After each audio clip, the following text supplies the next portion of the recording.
Dalam Al-Quran Allah sebut, kadang-kadang ketika mana sesuatu perkara yang datang kepada kamu dan kamu menyangka sesuatu perkara itu buruk kepada kamu, Allah sebut dalam perenggan yang kedua, ketika itulah barangkali perkara itu lagi baik untuk kamu dan kamu tak perasan. Inilah orang yang kita tengok pada hari ini. Bila mana datang musibah, bankrupt, datang ujian datang daripada Allah, kehilangan seseorang, kita salahkan Allah. Memang betul, memang kita akan rasa macam tak selesa, kita rasa tak suka, sebab kita ni lumrah manusia kan. Tapi kita kena tahu, setiap ujian yang datang kepada kita, saya percaya dalam hidup saya, bila Allah tetapkan ujian itu datang kepada kita, ketika itu Allah tahu kamu ready dengan ujian itu.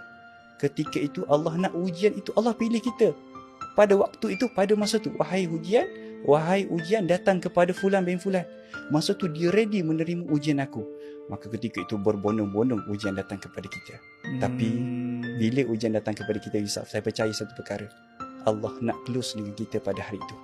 Allah nak tengok tindakan kita pada hari itu.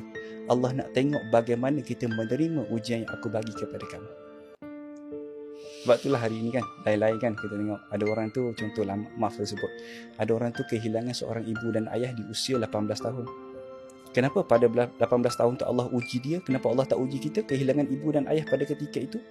Sebab kita tak ready. Dia ready 18 tahun kehilangan ibu dan ayah. Tengok yang berlaku kemalangan tempoh hari, masuk dalam sungai kan, satu keluarga tinggal seorang.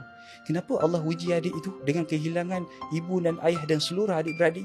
Sebab Allah tahu pada waktu itu adik itu sedang ready dengan ujian yang Allah nak bagi kepada dia. Ya Ustaz tak tahu ni. Umur berapa ni Ustaz? Saya tak tahu, tapi saya nampak klip macam tu lah. Apa? 12 tahun. Masya Allah, adik 12 tahun. Allah uji demikian dengan kehilangan ibu dan ayah. Hmm. Subhanallah.